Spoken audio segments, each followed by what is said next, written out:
dis à quelqu'un qui est à côté de toi, ton frère, ta soeur, bienvenue. Bienvenue. Bienvenue. Welcome. Bienvenue. Bienvenue. Dis-lui, tu es béni. Tu es béni. Tu es béni. Donc, c'est une grâce, c'est une bénédiction, c'est un privilège pour nous. Et de ce que Dieu fait, de ce que Dieu est en train de faire, et pour aussi ce séminaire. Et pour la vie de l'homme de Dieu, qui, malgré son emploi du temps chargé, il est là. Et vous savez, il n'est plus à présenter. Donc, c'est un évangéliste international. Il est pasteur, il est président du ministère Gospel Vision Center et il est orateur aussi à MCTV au Canada, où dans la francophonie, des vies sont touchées par la prédication et par l'enseignement de la parole de Dieu. Et serviteur de Dieu, pasteur, évangéliseur, nous voulons vraiment venir encore ce matin pour le conseil de Dieu. Et que Dieu soit avec toi et qu'il te bénisse. Amen. Tenez-vous debout et sous vos acclamations. Recevons le nom de Dieu. L'évangéliste Franck Alexandre. Gloire à Jésus. Alléluia. Acclamez le roi. Acclamez le roi.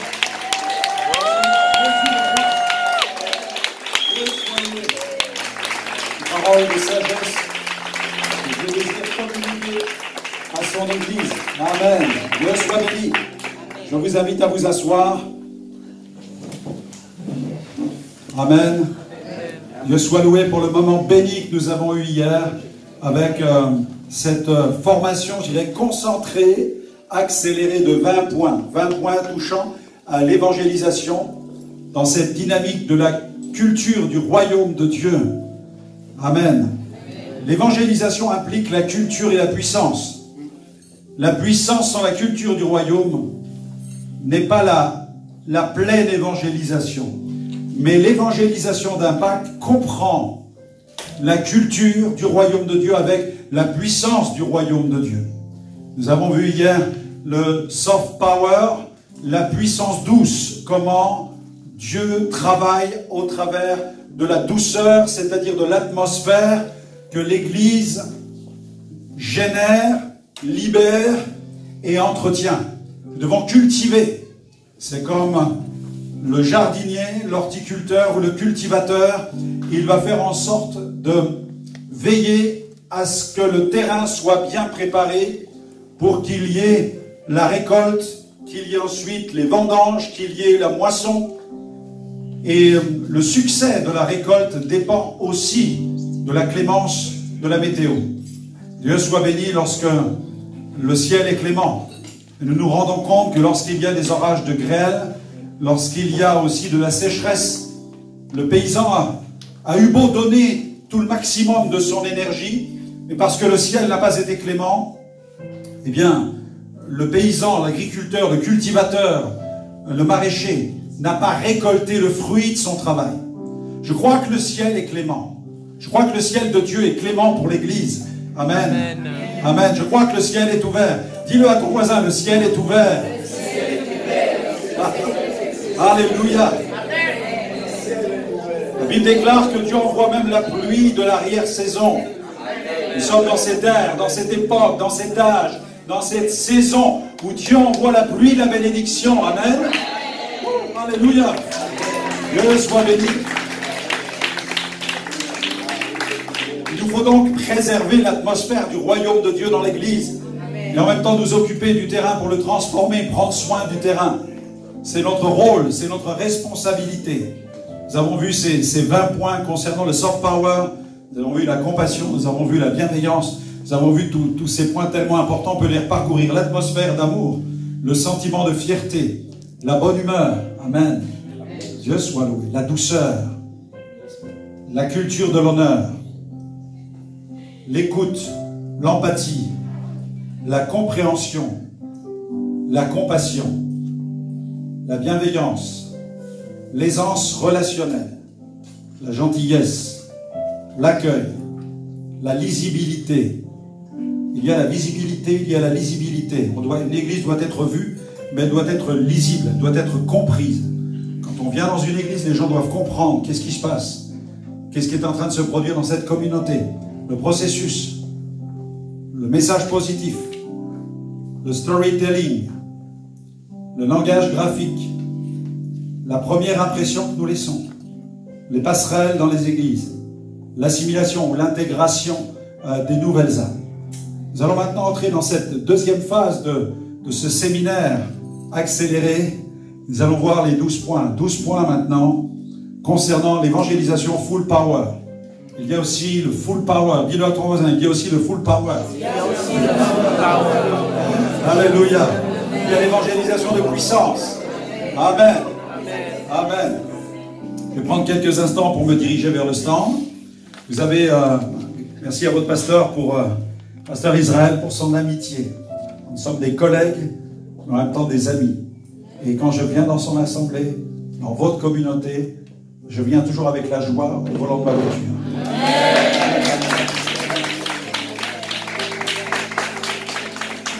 Parce que je sais que je vais être béni. Je sais que j'ai la langue bénie. Amen. Avec notre sœur bien-aimée, que le Seigneur la bénisse aussi. Amen. Toute cette belle équipe, tous ces beaux leaders que vous avez. C'est important de dire les bonnes choses dans les églises, de semer la bonne semence. Amen. Il faut nous prêcher les bonnes choses. Vous êtes votre premier prédicateur. Il doit être d'abord le premier prédicateur. La Bible parle de cette femme qui était atteinte d'une perte de sang. Rentrée en elle-même, elle s'est dit. Ça veut dire qu'elle s'est prêché quelque chose, elle s'est parlé à elle-même. Il nous faut d'abord nous parler à nous-mêmes. Et quand nous nous parlons, nous devons nous dire des bonnes choses. Je dois déjà planter dans mon esprit les bonnes choses. Amen. Parce que je vais de cette manière, modeler ma mentalité, mon paradigme, mes façons de penser, de concevoir, de me projeter. Je vais modeler ma vie dans la perspective du royaume de Dieu. Mais si je me nourris de choses négatives, si je cultive la négativité, je vais m'assombrir et je vais plonger spirituellement parlant. Mais si j'entretiens la positivité du message de l'évangile, si j'entretiens dans mon cœur un message de foi et de bienveillance, alors je vais commencer à irradier de cette grâce autour de moi. Et je vais être en bénédiction aux autres et les autres vont le voir. Ils vont vouloir me ressembler, ils vont vouloir ce que j'ai. C'est pourquoi les disciples voulaient ressembler à Jésus. Mais à chaque fois, ils butaient sur les travers de leur caractère. Et le Seigneur les a transformés par la puissance du Saint-Esprit. Amen. Il n'y a pas de fatalité. Tu peux changer. Et Dieu peut te transformer. Il a pour toi une glorieuse destinée. Nous avons là le stand des éditions Gospel Vision International. Donc c'est tout un organe de formation de notre ministère. Donc je vous invite à l'issue du service, n'hésitez pas à passer voir. Profitez de ce week-end pour vous équiper dans le domaine de l'évangélisation. Il y a très peu d'ouvrages sur l'évangélisation. C'est un faible pourcentage. Ce n'est que moins de 5% de l'édition aujourd'hui est consacrée à l'évangélisation. Donc c'est pourquoi notre ministère a mis l'accent dessus. Vous avez des box, des petites valisettes comme celle-ci, qui traitent du discipulat, comment devenir un témoin, un disciple témoin. On n'est pas un disciple seulement par la connaissance biblique, mais il n'y a pas de discipulat s'il n'y a pas d'évangélisation. Les gens aujourd'hui veulent avoir, je dirais presque, le cerveau farci de connaissances, rempli de connaissances. Mais notre but, c'est d'évangéliser. Et un vrai disciple évangélise et il fait des disciples. Les disciples font des disciples, les leaders font des leaders. Et les églises doivent engendrer de nouvelles églises. C'est la dynamique de multiplication du royaume de Dieu. C'est pourquoi, pour nous, le vrai discipulat implique impérativement l'évangélisation. Vous avez mis vos disciples ici. Dans chaque valisette, il y a 5 modules avec des leçons à l'intérieur. Après chaque leçon, vous avez toujours un questionnaire. Ce n'est pas des DVD, ce sont des livres. Ce sont des cours d'étudiants, des livres d'étudiants. Et après chaque leçon que vous allez suivre, un checkbox que vous allez cocher, vous avez un corrigétif qui vous permet de voir si vous avez eu les bonnes réponses. Il n'y a pas de diplôme à la fin. Vous êtes déjà diplômé. Si vous avez fait la paix avec Jésus, vous allez aller au ciel. Amen. Si vous voulez un diplôme, je vous en ferai un si ça vous fait plaisir. Vous me direz la couleur que vous souhaitez. Mais le plus important, c'est que vous soyez rachetés. C'est pas le diplôme qui fait le témoin. Amen. C'est pas le papier qui va faire de toi un grand témoin. L'important, c'est que ton cœur soit vraiment semblable à celui du Seigneur Jésus. Là, il y a la box du messager ensuite, pour ceux qui sont appelés à prêcher la parole, et là, la box de l'implanteur. Et vous avez nos grands maxi-books de formation. Certains sont épuisés, vous pourrez les trouver sur notre site. Vous avez la carte du site pour aller voir tous les autres maxi-books qui ne sont pas là. Ce sont vraiment des livres d'étudiants, de développement personnel, sur le réveil, la guérison intérieure, la délivrance, les dons spirituels, la guérison divine, la vision du futur. Vous avez aussi le programme Go, qui est un programme dynamique de formation à l'évangélisation. Vous avez étudié tous les domaines de l'évangélisation, la multiplication et l'implantation d'église. Vous avez aussi ce livre sur le leadership qui est là, et c'est le dernier qui reste, et plein de petites brochures, livres qui peuvent vous aider à grandir dans le domaine de la foi. Vous avez aussi notre dépliant, puisque nous sommes dans un ministère d'évangélisation mondiale. Nous réalisons des émissions qui sont partagées ensuite avec le MCI TV, qui sont ensuite diffusées dans le monde. Vous pouvez devenir aussi partenaire de ce ministère et nous permettre de gagner des centaines de milliers sur la planète. Amen. Vous avez la carte de visite, tout est là. On pourra, à l'issue du service, je pourrai vous renseigner si vous avez des questions particulières. Nous allons continuer avec ces 12 points ce matin sur l'évangile. C'est la puissance de Dieu. Nous avons vu les 20 points concernant le soft power. Vous êtes le sel de la terre. Vous êtes la lumière du monde. C'est votre statut en tant qu'enfant de Dieu. C'est votre nature, c'est votre caractère, c'est votre identité. Et votre identité va déterminer votre positionnement. Et votre positionnement va déterminer votre puissance. Amen. On ne peut pas évangéliser avec efficacité si ce problème, si cet aspect, ce domaine de l'identité n'est pas consolidé. Vous êtes, Jésus, c'est ce qu'il disait. Et on sait que les disciples avaient des problèmes de caractère. On sait qu'ils avaient des problèmes de tempérament. Parfois, ils étaient fougueux. Parfois, ils étaient incrédules. Mais Jésus a proclamé sur eux des paroles. Il a dit, vous êtes le sel de la terre. Vous êtes la lumière du monde. En leur disant cela et en l'affirmant sur eux, il était en train de transformer leur mentalité, leur façon de penser. Dis-le à ton voisin, tu es le sel de la terre. Dis-lui, tu es la lumière du monde. Amen. Amen. Vous connaissez, on chante souvent ce chant, je sais qui je suis en lui. Amen, vous connaissez ça. Mais il nous faut passer du statut à la stature. Passe du statut à la stature. Nous sommes capables de chanter je sais qui je suis en lui. Nous le chantons, mais est-ce que nous le vivons? Tu dois passer du statut à la stature spirituelle. Et lorsque nous sommes dans cette stature spirituelle, nous sommes dans les meilleures conditions pour expérimenter l'évangélisation de puissance. Et nous allons voir 12 points ensemble ce matin pour cette seconde partie donc, de ce séminaire sur l'évangélisation et la culture du royaume de Dieu. On va lire ensemble un passage dans Matthieu chapitre 8, verset 14. Regardez, Matthieu 8, verset 14. Matthieu 8, verset 14, il est question de l'apôtre Pierre et de Jésus. Jésus se rendit. Matthieu 8, verset 14. Jésus se rendit ensuite à la maison de Pierre, dont il vit la belle-mère couchée et ayant la fièvre. Il toucha sa main et la fièvre la quitta. Puis elle se leva et le servit. Amen. Le soir, on amena auprès de Jésus plusieurs démoniaques. Il chassa les esprits par sa parole et il guérit tous les malades. Vous avez vu, Jésus a chassé la fièvre. Jésus a chassé des démons. Jésus a guéri des malades afin que, verset 17, afin que s'accomplisse ceux qui avaient été annoncés par Ésaïe le prophète. Dans quel chapitre? Chapitre 53. Qu'avait annoncé Ésaïe. Ésaïe avait annoncé, il a pris nos infirmités et il s'est chargé de nos maladies. Amen. Amen. Ceux qui enseignent qu'Ésaïe 53, on les appelle les cessationnistes.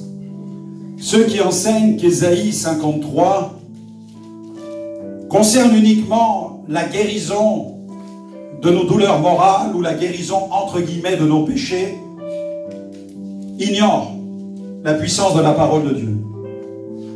Ils se trompent, puisque nous avons dans Matthieu chapitre 8 l'affirmation prophétique, l'affirmation selon laquelle ce passage prophétique d'Ésaïe 53 concerne le surnaturel, le miraculeux, la guérison des maladies, la guérison des infirmités, puisque lorsque Jésus chasse la fièvre, guérit les infirmes, chasse des démons, l'auteur de cet évangile relie, il fait le lien immédiatement entre les signes dont il a été le témoin et la prophétie d'Ésaïe selon laquelle le Christ meurt, il vient pour nous délivrer de la puissance de la corruption du péché et de ses conséquences. Jésus vient pour pardonner les péchés, mais il vient aussi pour manifester la gloire du royaume de Dieu avec la libération des conséquences du péché. Et dans les conséquences du péché, il y a l'aliénation par les démons, il y a les troubles psychologiques, mais il y a aussi les infirmités, il y a aussi les guérisons, il y a aussi les maladies qui sont vaincues par la puissance de Jésus. Amen. La théorie cessationniste selon laquelle la guérison divine aurait pris fin avec la mort du dernier apôtre, entré dans la patrie céleste, est une erreur au regard de la parole de Dieu. Cet argument est ridicule, car la guérison divine ne dépend ni d'une époque, ni d'un apôtre, ni d'une théologie, mais elle dépend tout simplement de la nature de Dieu qui est bon. Dieu est bon, Dieu est amour. Amen. Et Dieu a le pouvoir de nous guérir de toutes nos maladies, tout simplement parce que son nom est Adonai Rapha. Est-ce que la femme qui était atteinte d'une perte de sang avait entendu un discours sur la guérison divine? Est-ce qu'elle avait fait l'étude théologique de la guérison divine? Non. Le sermon qu'elle a entendu, le premier, c'est celui qu'elle s'est adressé à elle-même. Si je puis toucher le bord de son vêtement, voilà ce qu'elle s'est prêché, voilà ce qu'elle s'est dit. Si je puis toucher seulement le bord de son vêtement, je serai guéri. Il n'y avait pas encore d'école biblique, il n'y avait pas encore de pasteur, il n'y avait pas tous ces livres qu'on peut lire sur la guérison. Mais cette simple femme savait que Dieu est tout puissant.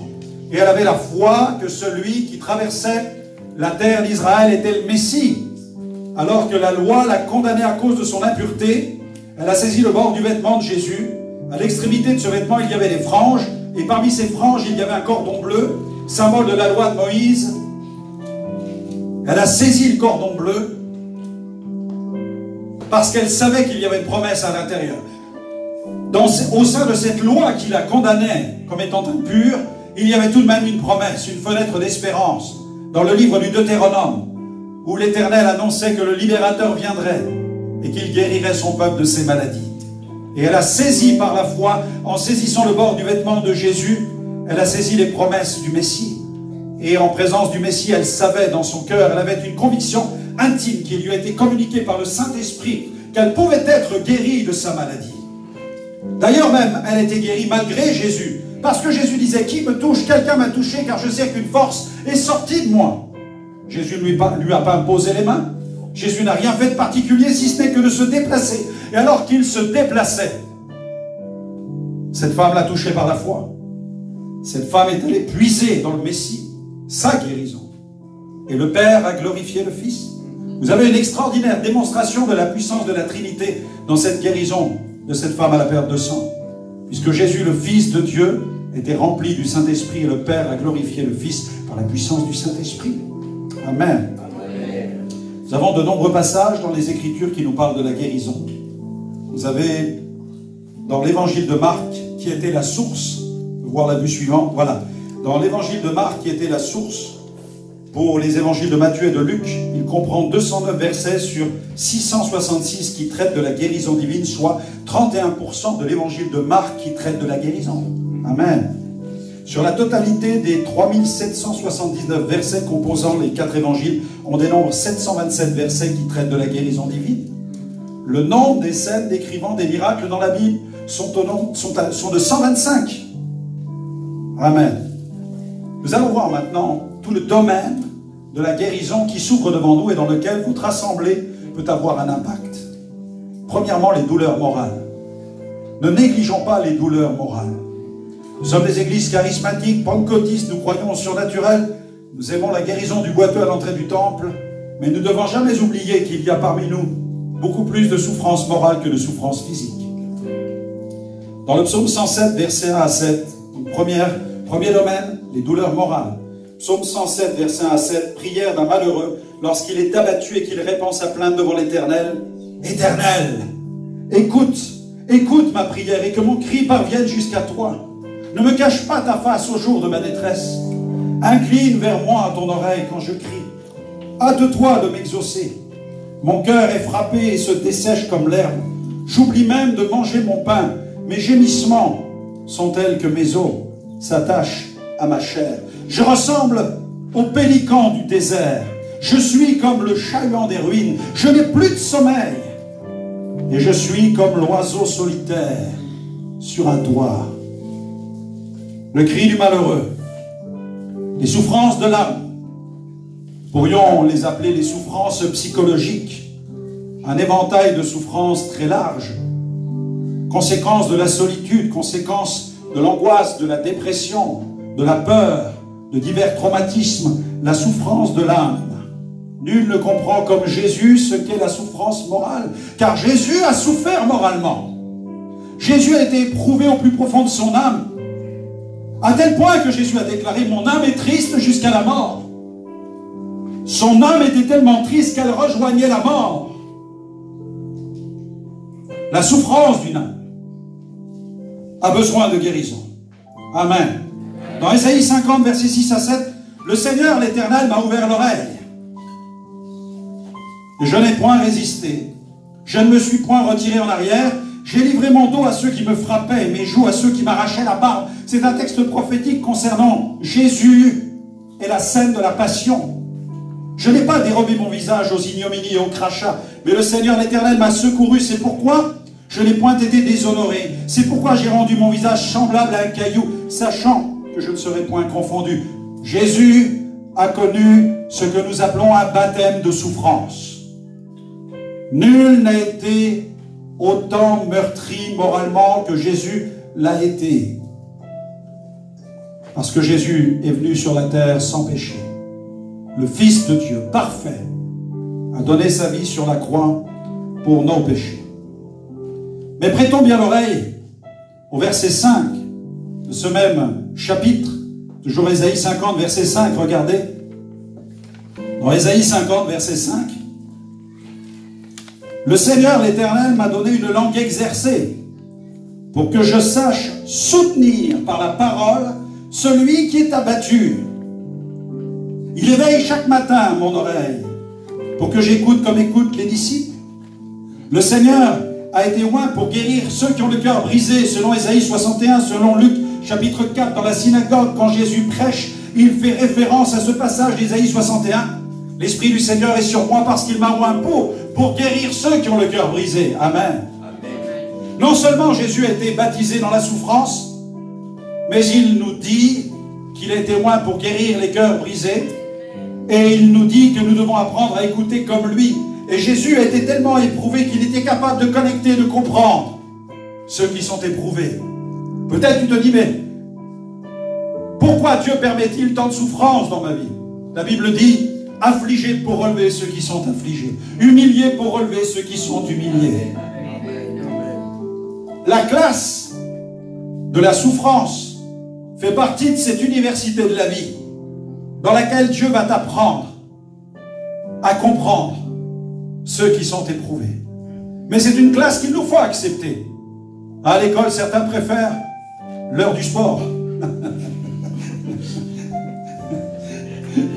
Certains préfèrent aller courir et jouer une bonne partie de football. Mais à l'école, on ne fait pas que du sport. Il y a différentes classes. Il y a de la chimie, il y a de l'histoire, il y a les langues étrangères, etc. Eh bien, dans la marche avec Dieu, il y a aussi la classe qui s'appelle l'épreuve. L'épreuve. Je te conduirai au désert où je te parlerai. Dieu parfois permet le désert. Mais le désert n'est pas la fin. Le désert, c'est le trajet. Et le trajet mène à une destination. Et nous voulons toujours la destination finale. Nous voudrions le pays promis. Mais avant d'arriver au pays promis, il y a la traversée du désert. Et certains pourraient dire, mais la traversée du désert, c'est quelque chose d'obsolète. Quelque chose dont je n'ai pas besoin, pasteur. Moi, je veux le pays promis. Je veux les grappes de raisin. Je veux le miel, je veux le lait, je veux le territoire. Je veux le pays de la bénédiction. Mais entre le pays d'Égypte et le pays de la bénédiction, il y a la traversée du désert. Ça fait partie du processus divin, il est nécessaire. Mais tu dis, mais non, dans le désert, Dieu va me lâcher, Dieu va m'abandonner. Est-ce qu'Israël était abandonné au désert? Non, dans le désert, il y avait la manifestation de la grâce. Il y avait un rocher duquel de l'eau jaillissait. Il y avait des mannes. Il y avait la manne qui était à la surface du sol tous les matins pour le petit déjeuner. Il y avait des nuages de cailles qui tombaient comme la pluie pour ravitailler le peuple d'Israël. Il y a eu même le Néhushtan, il y a eu ce serpent d'airain qui a permis de guérir des morsures mortelles, des serpents venimeux. Dans le désert, Dieu était présent. Dieu ne les a jamais lâchés. Leurs vêtements ne se sont point usés. Dieu a été présent dans sa fidélité, dans sa puissance et dans sa gloire. Une nuée conduisait le peuple 24 heures sur 24. Waouh! Dieu soit béni. Éprouvé pour relever ceux qui sont éprouvés. Dieu soit loué. Deuxième point, il y a les douleurs physiques. Dieu veut guérir les douleurs physiques. Dans Ésaïe 53, versets 4 à 5, ce sont nos souffrances qu'il a portées. C'est de nos douleurs qu'il s'est chargé. Nous l'avons considéré comme puni, frappé de Dieu et humilié. Mais il était blessé pour nos péchés, brisé pour nos iniquités. Le châtiment qui nous donne la paix est tombé sur lui. Et c'est par ses meurtrissures que nous sommes guéris. Dieu soit loué. Les douleurs physiques. Il y a les douleurs morales, mais il y a aussi les douleurs physiques. Il y a tous ces gens qui souffrent dans leur corps. La douleur, c'est comme une expérience sensorielle et émotionnelle associée à une lésion. On considère plusieurs types de douleurs. Des douleurs aiguës, des douleurs chroniques. Il y a une grande diversité de douleurs qui agressent le corps humain. Je me souviens dans les années 90, cette femme qui souffrait de polyarthrite, qui vient pour la première fois écouter l'évangile et qui est guérie par la puissance de Dieu. C'était une opération d'implantation d'église. Je me souviens de cette femme. Nous étions sous un chapiteau dans l'est de la France. Nous étions dans un village. Nous avions un chapiteau de 200 places, désespérément vide. Chaque soir, il n'y avait qu'une dizaine de personnes qui venaient, des chrétiens de la région, qui venaient prier. Ils avaient entendu parler de cette campagne d'évangélisation, alors ils venaient m'encourager. Chaque soir, je prêchais l'évangile. Le seul qui répondait, c'était un chien errant. Tous les soirs, quand je disais « Viens à Jésus », le seul qui répondait, qui venait devant l'estrade, c'était le chien. Et il venait devant moi. Et après quelques jours de réunion, en voyant le chien qui venait tous les soirs, j'ai commencé à l'appeler fidèle. Parce qu'il était fidèle. Viens, Jésus, et fidèle était là tous les soirs. Je disais, viens, personne ne répondait si c'était le chien. Et puis j'avais remarqué qu'une dame venait, elle était chrétienne. Et elle marchait avec des béquilles, elle traversait le chapiteau avec ses béquilles pour s'asseoir vers le milieu. Et à la fin d'une réunion, elle est venue vers moi et j'ai pensé qu'elle allait me demander de prier pour elle. Mais je vous avoue que j'étais plutôt découragé. Découragé parce que personne ne voulait entendre l'évangile si c'était un chien. J'ai pensé à un moment que j'étais devenu un prédicateur pour chiens. Je vois cette dame qui s'avance avec ses béquilles et je me dis, elle va nous demander de prier pour sa guérison. Je me dis, j'ai vraiment pas la foi de prier pour ce genre de miracle. J'ai dit, Seigneur, comment un prédicateur pour chien? Comment un prédicateur pour chien pourrait-il être l'instrument d'une telle guérison? Comment un prédicateur qui a un chapiteau de 200 places, qui est désespérément vide, pourra-t-il avoir du résultat avec quelqu'un qui souffre d'une telle infirmité? Et la dame s'approche de moi. Elle me dit, pourriez-vous prier pour? Et là j'attends. Et elle me dit, pour mon mari. Je dis, comment? Votre mari? Et là elle m'a mis un coup de massue sur la tête. Elle me dit, l'église prie pour lui depuis plus de 40 ans, il ne veut rien entendre. Et fidèle me regardait. Je me suis dit, comment un prédicateur pour chien va-t-il prier pour une dame? Cette dame dont le mari ne veut rien entendre depuis plus de 40 ans, et l'église prie pour lui. Je dis, Seigneur, tu bénis cet homme. Amen. Et je suis allé me coucher. Le lendemain, la réunion démarre. Je prêchais sur la femme courbée. 3 points. Elle était courbée, elle se redressa, elle glorifia Dieu. C'est aussi simple que cela. Le chien était là. Et puis je vois la dame arriver au milieu du chapiteau. Elle avance avec ses béquilles, elle me regarde, elle me fait ça. Elle a l'air de dire, ça marche. Mon mari est là. Et j'aperçois un homme qui marche derrière elle, habillé tout en noir, comme pour aller à un enterrement. Je me suis dit, c'est vraiment pas gagné du tout. Et je pense que le chien pensait comme moi. Et je vois l'homme qui suit sa femme, et il s'assoit dans les rangs, et là, je prends le texte de la parole, et je dis, écoutez-moi bien, je prêchais comme s'il y avait 150 000 personnes. Je dis, cette femme était courbée, elle se redressa, elle glorifia Dieu. Et quand je dis cela, tout à coup, la dame se lève, elle jette ses béquilles, elle court sous le chapiteau, elle me saute dans les bras. Alléluia. La puissance de Dieu est tombée sur elle. Et le plus grand des miracles fut celui de cet homme qui est tombé à genoux devant sa chaise, son mari. Face au miracle de sa femme, l'homme s'est converti sur le champ, et quelques mois plus tard, j'ai eu l'occasion de le plonger dans les eaux du baptême. Dieu l'a sauvé. De douleur physique. Troisième point, il y a aussi l'état de maladie. Cet état, le terme maladie et malade proviennent du latin malehabitus, une expression qui signifie être en mauvais état. Vous avez des gens qui sont dans un état de maladie. Mais la Bible dit dans le psaume 103, verset 3, c'est lui qui pardonne toutes tes iniquités, qui guérit toutes tes maladies. Jésus a le pouvoir de nous guérir de cet état. Peut-être que...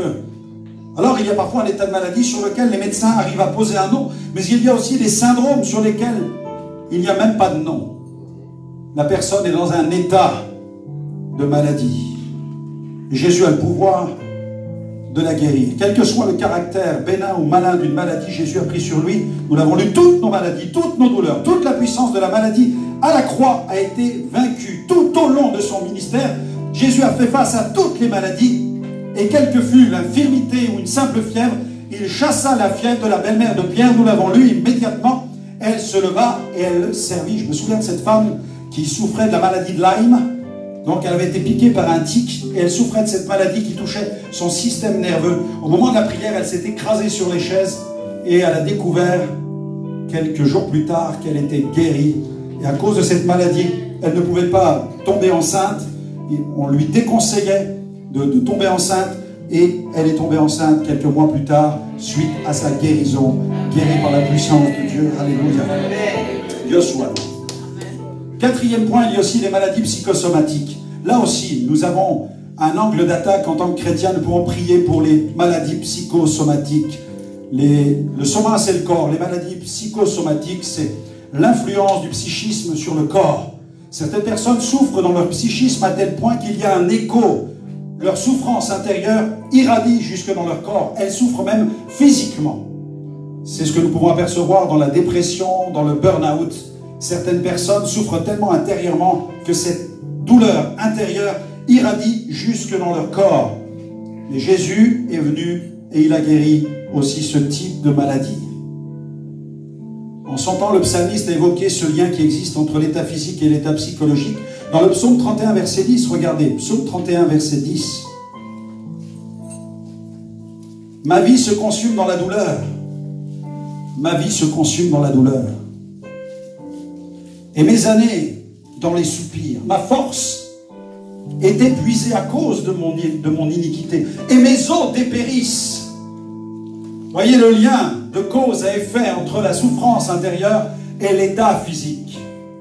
C'est pourquoi lorsque nous prêchons l'évangile, nous devons nous occuper de l'état intérieur, l'état de l'âme et l'état de l'esprit. Nous devons conduire ceux qui nous écoutent à ce qu'ils puissent obtenir le pardon de leurs péchés, mais aussi à aller chercher la guérison de leur vie émotionnelle. Parce que je crois que lorsque Jésus vient régner dans un esprit, lorsqu'il établit sa demeure dans la partie la plus haute de l'être humain, son esprit, et lorsqu'il vient guérir tout ce domaine émotionnel et affectif, il y a cette fois-ci un écho jusque dans le corps.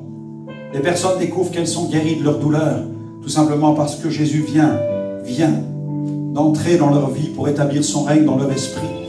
Et Jésus est venu guérir leur vie intérieure. D'ailleurs, dans Luc 12, 25, Jésus dit « Qui de vous, par ses inquiétudes, peut ajouter une coudée à la durée de sa vie ?» Jésus est en train de dire qu'à cause des inquiétudes, on réduit sa vie terrestre. Mais Jésus est le prince de la paix. C'est pourquoi nous devons apprendre à accueillir, non pas intellectuellement, mais spirituellement Jésus. Jésus doit demeurer en nous, dans notre esprit. Nous sommes plus qu'un corps, nous sommes une habitation de Dieu en esprit. Et Dieu soit béni pour sa présence en nous lorsque Jésus vient et qu'il règne dans notre esprit.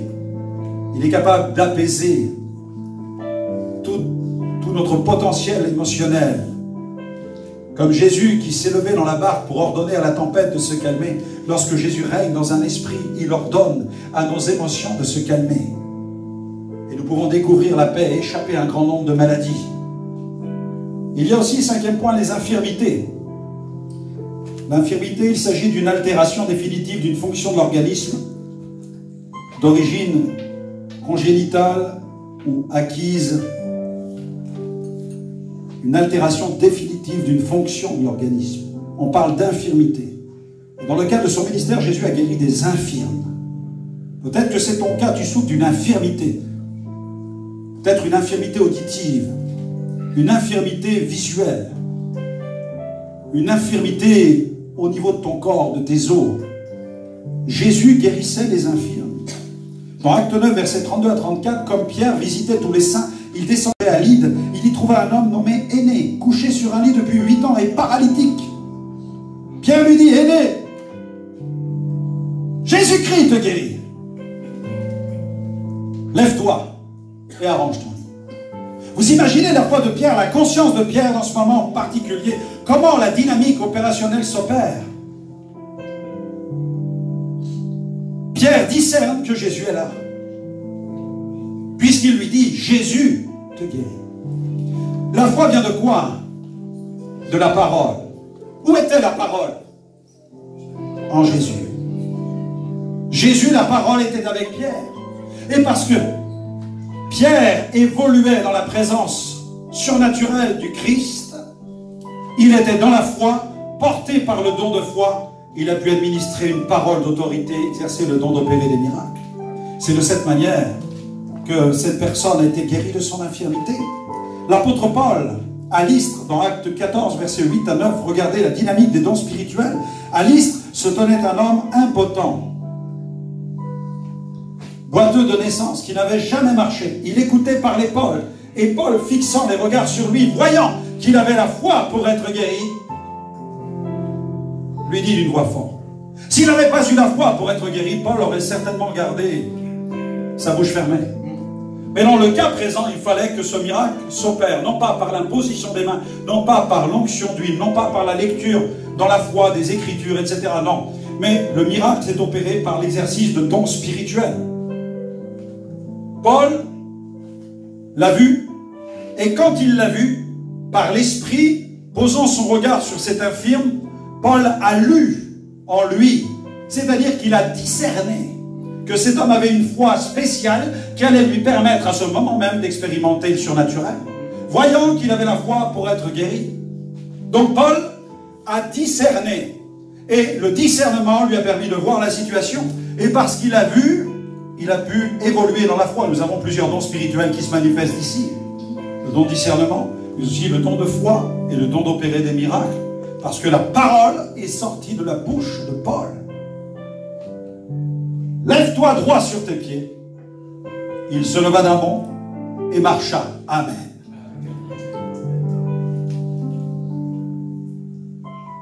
J'ai vu un homme en Argentine qui est venu témoigner avec son épouse sur l'estrade. Cet homme était boulanger.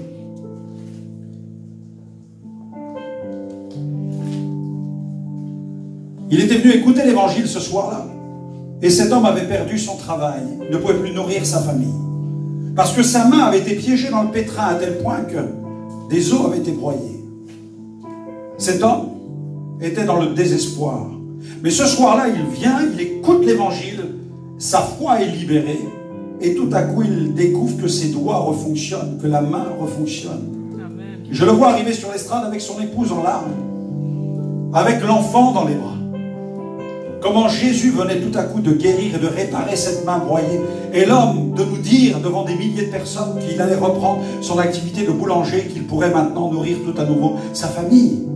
J'ai vu cet homme au Pérou aussi.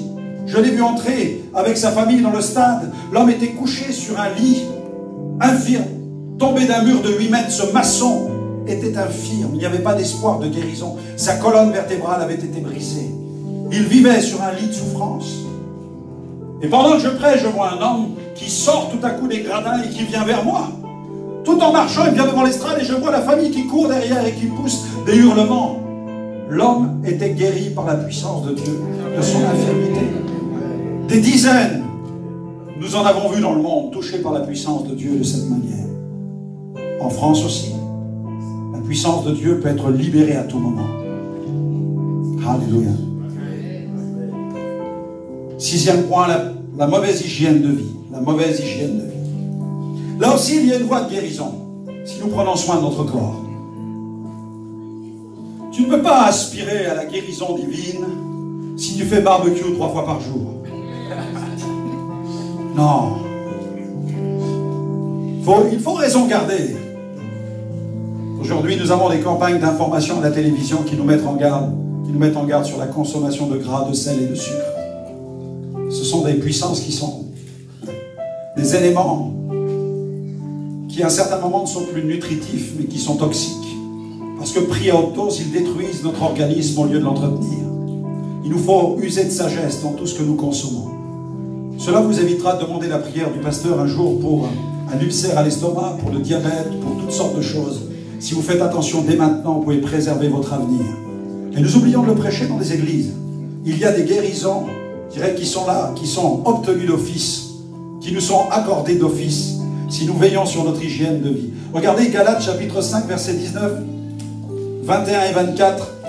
Or les œuvres de la chair sont manifestes, sont l'impudicité, l'impureté, la dissolution, l'envie, l'ivrognerie, consommation d'alcool à outrance, les excès de table, le tabac, la cigarette, et j'en passe, toutes ces choses-là, il faut couper avec cela. Vous allez de cette manière éviter des cancers. Dieu va vous garder de tomber malade. Dieu va vous préserver. Prenez soin de votre corps. C'est le temple du Saint-Esprit. Je voyais il y a quelque temps des émissions à la télévision avec des concours de dévoreurs, des dévoreurs de nourriture. Il y a dans certains pays des concours où certaines personnes dévorent en quelques minutes des hamburgers, des maxi burgers, des giant burgers, des étages entiers d'hamburgers, ou alors des donuts, des centaines de donuts en quelques minutes. Et je lisais dans cet article que certains d'entre eux qui veulent remporter ces concours et gagner de l'argent meurent. Certains meurent sur place, font des crises cardiaques sur place, tout simplement pour gagner un billet. Ils enterrent immédiatement leur vie. Combien de personnes ont creusé leur tombe avec leur fourchette? Mes amis, que Dieu nous donne de contrôler la fourchette. Amen. Que Dieu nous donne d'avoir de la sagesse. Prenons soin du temple que Dieu nous a donné, le temple du Saint-Esprit. Demandons conseil même à des professionnels si vous avez besoin dans ce domaine. Allez voir un nutritionniste, quelqu'un qui pourra vous aider. C'est très spirituel ce que je vous dis là. On prêche beaucoup la guérison divine, mais il faut aussi parler du nutritionniste. Il faut parfois aller voir un spécialiste et lui demander de l'aide pour nous apprendre à bien nous nourrir, à bien manger. N'hésitez pas à vous rapprocher de quelqu'un qui connaît ce domaine de l'alimentation, ce qui va vous permettre de vous garder des effets toxiques de la nourriture si vous en mangez avec déséquilibre. La mauvaise hygiène de vie, les déséquilibres alimentaires, le manque de sommeil, le manque d'activité physique, le mépris des règles sanitaires et d'hygiène élémentaire, le burn-out au travail, quand on devient esclave de son travail. Tu dois contrôler ton travail et non pas le travail te contrôler. L'ambition obsessionnelle de vouloir tellement devenir quelqu'un qu'on n'a plus de limites, qu'on ne contrôle plus son agenda, on ne contrôle plus les heures du jour et de la nuit, on prend la nuit pour le jour et on pense que c'est en brûlant sa vie de cette manière que l'on va réussir. C'est pourquoi le terme burn-out nous parle de quelqu'un qui s'est complètement cramé. Certains font du burn-out, ça veut dire être totalement brûlé, être consumé, être cramé par l'activité professionnelle. Et on peut parfois être cramé même par le ministère, par le service avec Dieu. C'est pourquoi il nous faut nous aménager des espaces de respiration, des espaces de détente, pour le bien de notre vie intérieure et de notre vie physique. Amen. 7e point, l'esprit de maladie. L'esprit de maladie. Jésus a aussi affronté ce domaine de l'influence de démons sur le corps. La Bible nous parle d'attaques spirituelles sur le corps humain. Certains étaient possédés intérieurement, comme le possédé de Gadara, mais nous voyons certaines scènes où certaines parties du corps de certaines personnes étaient habitées par des démons. On ne parle plus dans ce cas-là d'infirmité ou de maladie, identifiée par la science et la médecine. Mais là, on parle plutôt d'influence d'entités, de puissances invisibles qui s'appellent des démons. Esprits de cécité, de surdité, de maladie, d'infirmité. C'est une attaque ciblée d'un démon sur le corps de la personne afin de la battre, afin de la molester, de l'anéantir. La Bible nous dit que les démons attaquaient les habitants de Jérusalem et ils les molestaient. Il y avait des gens de la population qui étaient molestés par les démons. Et l'apôtre Pierre, comme l'apôtre Paul de leur ministère, eh bien, libérait ces gens de la puissance, de ces puissances démoniaques. J'ai vu cette femme quand nous avons implanté une église dans le département de l'Aube il y a maintenant une trentaine d'années. Il y a une première mission d'évangélisation que nous organisons. Il y a une dame qui vient. Et quand elle entre dans l'église, elle est courbée. J'étais jeune prédicateur. Je démarrais dans le ministère. C'était mes premières prédications. Jour suivant, la dame revient. Et quand je la vois, elle est encore plus courbée que la veille. Et je me disais, mais comment un prédicateur, comme je suis, quand il prêche, les gens sont pires que la veille? Je dis, Seigneur, apprends-moi, qu'est-ce qui se passe? Vous savez, au début, quand on est un jeune prédicateur, on s'interroge, on se pose des questions. Je dis, mon but, c'est que les gens aillent mieux, mais je vois que cette femme, son cas va empirant. Seigneur, je ne comprends pas. Et au fur et à mesure des jours, son état empire. Et le Seigneur me montre que c'est un démon qui l'attaque. Et à un moment, je lance un appel, et la dame vient sur le devant. J'étais jeune pasteur, et je savais qu'il fallait que j'impose les mains au nom de Jésus. Et j'ai commencé à mettre ma main sur elle. J'ai dit, au nom de Jésus, maladie, va-t'en. Et quand je dis cela, la femme est projetée à terre. Tout le monde commence à pousser des cris parce que personne n'avait encore jamais vu une telle manifestation dans cette église naissante. La femme tombe par terre et nous avons entendu un craquement dans toute l'église. Ces os se sont remis en place les uns après les autres. Les démons sont sortis en poussant des cris. Et quand la femme était debout, elle était en pleine santé. Elle s'est convertie suite à cette délivrance de l'esprit de maladie. Dieu soit béni pour la victoire que Jésus donne, alléluia, sur la puissance du mauvais esprit qui attaque le corps. 8e point, il y a aussi les maladies incurables. Le mot incurable veut dire inguérissable. Je me souviens de cet homme qui est venu à Bordeaux. Au cours d'une mission, dimanche midi, le pasteur m'a invité à l'accompagner au restaurant.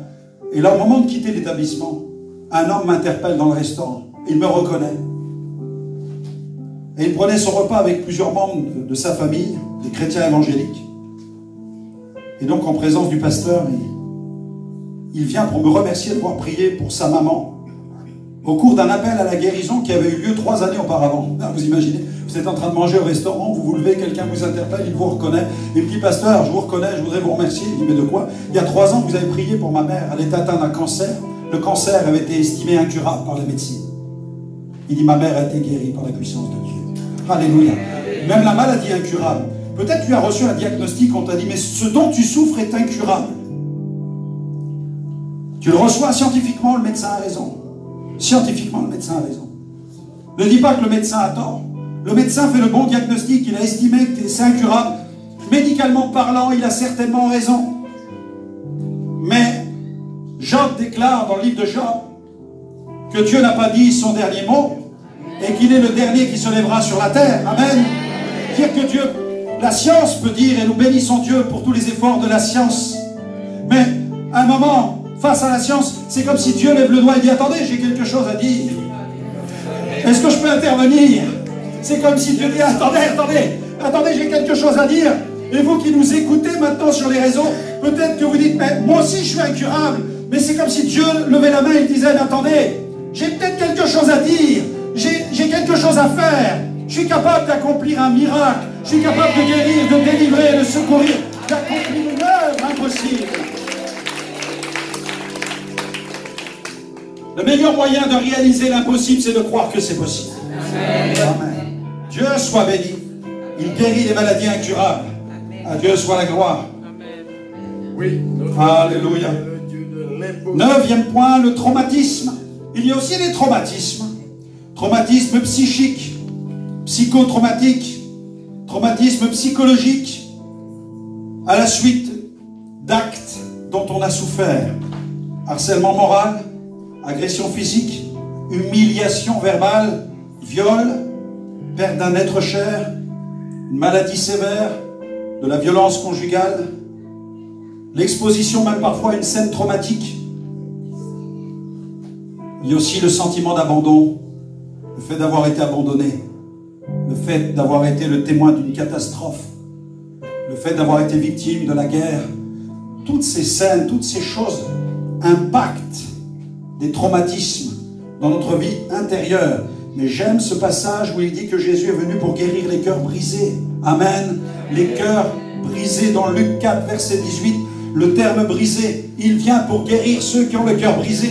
Et le texte original, le terme brisé, a été traduit à partir du verbe suntribo, qui signifie les cœurs brisés, cassés, qui ont volé en éclats, en morceaux, qui sont broyés, qui sont mis à terre, qui sont rompus, qui sont piétinés. Quel que soit l'état dans lequel se trouve ton cœur, à la suite de traumatismes que tu as pu vivre, peut-être les paroles blessantes et humiliantes d'un père, d'un mari, peut-être les mauvais traitements et les coups d'un conjoint, quel que soit le chemin par lequel tu es passé, tu gardes au plus profond de toi-même les traces de ces blessures traumatiques. Mais Jésus dit, je viens pour guérir. Amen. Le Seigneur m'a oint pour guérir. Amen. Le Seigneur a mis sur moi l'onction, l'huile qui coule. Et je prie que l'huile coule non seulement sur ta tête, mais aussi sur ton intelligence. Amen. Je prie qu'elle coule à l'intérieur de toi-même. Je prie qu'elle coule dans tes émotions maintenant. Je prie qu'elle coule, que cette onction vienne couler dans ton esprit pour t'apporter la guérison dont tu as besoin maintenant. Il guérit de tous les traumatismes, quelle que soit leur nature, il est capable de le faire. Je me souviens d'une mission, j'étais en Ukraine, et pendant que je prêchais, il y avait des soldats de l'armée russe qui avaient fait la guerre en Tchétchénie.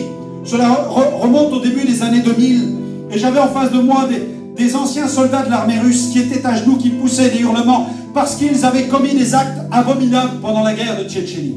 Je vous passerai les détails des actes qu'ils ont commis. Mais ils poussaient des hurlements, ils criaient, qui peut nous laver du sang que nous avons versé? J'ai pu leur dire que le seul qui pouvait les laver, c'est le sang de Jésus. Il y a les actes traumatiques dont nous avons été les témoins, mais il y a aussi les actes traumatiques que nous avons pu produire. Et là aussi, le Seigneur peut nous pardonner du mal que nous avons pu faire par la puissance de son esprit. Comme cet homme au Sri Lanka qui un jour est arrivé un soir avec deux pasteurs dans la chambre d'hôtel où je me trouvais. On a frappé à la porte et là il y avait deux pasteurs du comité de la campagne avec un homme au milieu d'eux. Et les deux pasteurs m'ont dit, accepteriez-vous d'avoir un entretien avec lui? Je dis, mais oui, pourquoi à cette heure? Ils m'ont dit, on est venu le soir, la nuit, parce que cet homme est recherché. C'est le numéro 2 de l'armée irrégulière. Mais il a besoin de vous parler parce qu'il a fait une expérience, il a besoin d'avoir l'interprétation. Alors l'homme est entré dans le petit salon de la chambre d'hôtel. Et là, il a commencé à sortir une petite fiole dans laquelle il y avait des pilules de cyanure. Il était prêt à les consommer si les soldats de l'armée régulière arrivaient tout à coup dans la chambre. Et cet homme me dit qu'il était venu m'écouter prêcher l'évangile incognito. Et qu'il avait passé la frontière quelques jours auparavant, à la suite d'une expérience qu'il avait faite. Il raconte qu'il était entré dans l'armée irrégulière quand il avait, je crois, 13-14 ans. Il est devenu enfant soldat. À l'époque, il y avait un conflit ethnique qui a duré plus de 25-27 ans dans le pays. Et quand il était dans la jungle, dans cette petite école de ce village, il y avait d'un côté dans un baraquement les filles, de l'autre les gars, et un matin, les camions de l'armée nationale sont arrivés. Les soldats sont descendus avec les kalachnikovs. Ils ont rassemblé tous les enfants au milieu de la cour. Ils ont séparé les gars d'avec les filles. Et sous les yeux des garçons, ils ont exterminé les filles. Et l'enfant qu'il était a été le témoin du massacre de ses sœurs. Et à ce moment-là, il a juré qu'il ferait la guerre jusqu'à sa dernière goutte de sang. Et c'est ce qu'il a fait. Il est allé au combat pendant de longues années. J'avais une personne qui avait dans les 28 ans, 30 ans en face de moi. J'avais l'impression d'avoir le visage d'un enfant en face de moi. Vous ne pouvez pas imaginer que cet homme avait versé du sang. Et il m'a montré à un moment quelques impacts de balles sur son corps. Et il a soulevé la manche, le bas du pantalon. Et j'ai pu apercevoir une jambe artificielle. Il l'avait perdue au combat. Il m'expliquait alors ce qui s'était produit quelques jours plus tôt, alors qu'il était à la tête de sa compagnie. Ils ont été identifiés par un hélicoptère Apache. Et là, l'hélicoptère a survolé la compagnie. Et celui qui était aux manettes de la mitrailleuse a fait feu. Il m'a dit, je voyais mes hommes tomber les uns après les autres comme des mouches. Et je voyais certains d'entre eux, leur état était tellement déplorable. Il n'y avait plus d'espoir. Il m'a dit, j'ai dû en achever plusieurs pour abréger leur souffrance. Et l'hélicoptère ne cessait de tourner, de revenir et de faire feu. Ils essayaient tous de défendre leur position. L'hélicoptère revenait, frappait. Et lui dit, à un moment, j'ai voulu fuir. Alors avec la jambe, mon état physique, je peinais à m'ouvrir un chemin dans la jungle. Et donc je traçais ma route. Et à un certain moment, j'ai entendu l'hélicoptère qui était au-dessus de moi. Et la mitrailleuse qui faisait feu. Et j'entendais le bruit des balles qui sifflaient le long de mes oreilles. Il dit, alors j'ai baissé la tête et j'ai attendu la mort. Parce que j'ai dit, la vie ne mérite pas d'être vécue. La vie est un enfer. Mes sœurs ont été massacrées. J'ai voulu les défendre, mais je n'y suis pas parvenu, alors que la mort vient me chercher. Et l'homme me dit, j'attendais la mort, mais la mort ne voulait même pas de moi. J'attendais que les balles traversent mon corps, mais rien ne se produisait. Alors j'ai regardé vers le ciel pour voir quel était cet incapable qui tenait cette mitrailleuse. Et quand j'ai regardé vers le ciel, tout à coup j'ai vu une main géante entre l'hélicoptère et moi, et cette main était percée, et de cette main il coulait du sang. Il me dit, je suis là ce soir parce que je voudrais savoir à quel Dieu appartiennent les mains qui sont percées. J'ai pu lui annoncer l'évangile du Christ. Jésus. Jésus est celui qui a versé son sang pour nos péchés. Et ce jour-là, cet homme a fait la paix avec Dieu. Il a pardonné aux bourreaux qui ont massacré ses sœurs. Et il a quitté la guérilla. Et sa vie a été transformée par la puissance de Dieu. Amen, on peut acclamer le Seigneur. Jésus seul est capable.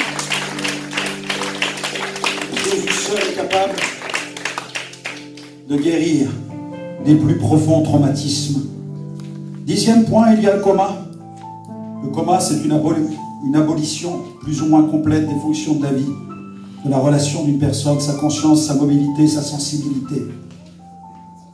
Alors, nous avons une sœur, il y a quelques mois, qui était victime d'un AVC. Une sœur bien-aimée, d'un certain âge. Et quand les enfants m'ont appelé en urgence, pasteur, notre mère vient de faire un AVC. Elle est tombée ce matin et elle est restée plusieurs heures dans cet état.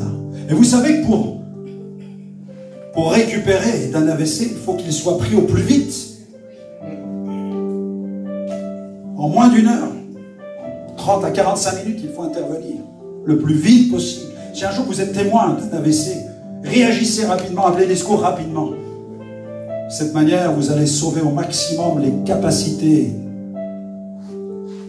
neurologiques de la personne. Et là, lorsque les médecins l'ont récupéré, elle ne pouvait plus parler, ne pouvait plus bouger.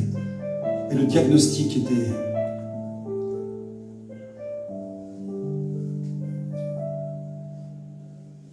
On se demandait si elle reparlerait, on se demandait si elle pourrait bouger tout à nouveau. Et l'Église a prié. Et les médecins ont commencé à dire qu'il faudra de longs mois de rééducation. Et vu la tâche qu'elle a au cerveau, on nous faisait comprendre. On faisait comprendre aux enfants qu'il n'y aurait pas de récupération. Et l'Église a jeûné, elle a prié. Et en quelques semaines, elle commençait à parler clairement. Amen. Elle a commencé à bouger tout à nouveau ses bras. Elle a commencé à bouger tout à nouveau ses jambes. Et je la vois venir à l'église, restaurée par la puissance de Dieu. Amen. Il guérit. Il peut intervenir dans les moments où le psychisme d'une personne est tombé dans ce sommeil profond, dans ce coma. Il peut intervenir d'une manière tellement glorieuse. Dieu soit loué. Vous avez le cas de Tychus. dans la parole, dans Acte 20, versets 9 à 2. Or, un jeune homme nommé Eutychus, qui était assis sur la fenêtre, alors que Paul prêche, s'endormit profondément pendant le long discours de Paul. Entraîné par le sommeil, il tomba du 3e étage en bas, il fut relevé mort. Mais Paul, étant descendu, se pencha sur lui, le prit dans ses bras en disant, ne vous troublez pas, son âme est en lui. Il était dans un état de coma. Quand il fut remonté, il rompit le pain et mangea. Et il parla longtemps encore, jusqu'au jour. Paul était dans le don de foi. Il était porté par sa foi. Après quoi il partit, le jeune homme fut ramené vivant. Et ce fut le sujet d'une grande consolation. Alléluia. Dieu soit béni pour la puissance du Seigneur. C'est pourquoi quand vous allez visiter quelqu'un à l'hôpital qui est dans le coma, faites attention à ce que vous dites. Ne dites pas n'importe quoi près de son lit parce qu'il peut vous entendre. Certaines personnes sont dans un coma profond, ils n'entendent rien, mais d'autres entendent ce qui se passe autour d'eux. C'est pourquoi soyez sages, prudents, bienveillants et lisez des passages qui édifient, fortifient, rassurent la personne. Dites-lui que vous êtes à côté d'elle, que vous priez pour elle et que vous avez confiance dans la bonne main de l'Éternel qui est capable de la ramener de son sommeil à l'éveil par la puissance bienveillante du Saint-Esprit. Amen. Ne baissons pas les bras, mais croyons en toutes circonstances le coma. Et puis, il y a aussi la mort. La mort. La Bible, c'est le livre des résurrections. Je vois dans la parole de nombreuses résurrections, des scènes de résurrection, dans l'Ancien Testament comme dans le Nouveau Testament. Je prie la grâce de toutes ces lectures, il y en aurait tellement. Mais il y a aussi la glorieuse résurrection du Christ. Jésus est le prémisse de la résurrection glorieuse. Il a vaincu la mort, il est sorti du tombeau. Non seulement il a annoncé sa mort, mais aussi sa résurrection. Je suis capable de vous dire que je vais mourir. Mais Jésus était capable de nous dire qu'il allait mourir, mais que 3 jours plus tard, il ne serait plus dans le tombeau. Il a prophétisé sa propre mort et il a prophétisé sa propre résurrection. Dieu soit loué. Et il ressuscitait les morts par la puissance du Saint-Esprit. J'étais le témoin dans ma famille d'un événement surnaturel qui était un booster de conversion. Notre tante Gisèle souffrait d'un cancer en phase terminale. Quand tout à coup le téléphone a sonné pour informer mon père que sa sœur venait de décéder, mon père s'est précipité à quelques maisons de chez lui pour entrer dans la chambre. Il a trouvé Gisèle, la défunte, allongée sur son lit. Plus aucun souffle de vie. Elle était partie. Et mon père s'est assis à côté, la famille était en larmes. Cette famille n'était pas convertie. Et mon père était là, assis, priant intérieurement, souffrant aussi du départ de celle qui avait marqué aussi toute cette saison de sa vie. Et alors qu'il est là, tout à coup, le Saint-Esprit entre en scène. Et l'Esprit commence à enflammer son cœur avec une parole qui vient du ciel. Et poussé par le Saint-Esprit. Non pas poussé par sa chair, non pas poussé par un esprit présomptueux, comme certains le font parfois pour faire les malins, pour essayer d'attirer l'attention sur eux. Non, nous avions là un homme brisé, un frère qui venait de perdre sa sœur, et qui tout à coup, poussé, propulsé par l'Esprit, se lève et dit « Gisèle, que ton esprit revienne en toi ». Et au moment où il déclare ces choses, elle ouvre ses yeux, elle s'assoit sur son lit. Et elle revient à la vie. Alléluia. Elle est ressuscitée. Elle a vécu une semaine supplémentaire. Le Seigneur lui a accordé une semaine de vie supplémentaire. Et ce jour-là, plusieurs des témoins se sont convertis à Jésus, dont un de mes petits cousins, qui aujourd'hui est pasteur et missionnaire à Madagascar. Il était le témoin de cette résurrection. Dieu est un Dieu tout-puissant. Il est illimité. Il est illimité. Et je terminerai par ce dernier domaine où nous avons besoin de voir la puissance de Dieu. C'est une maladie incurable, curable. Une maladie incurable, humainement parlant, mais curable, spirituellement parlant, la maladie du péché. Le péché.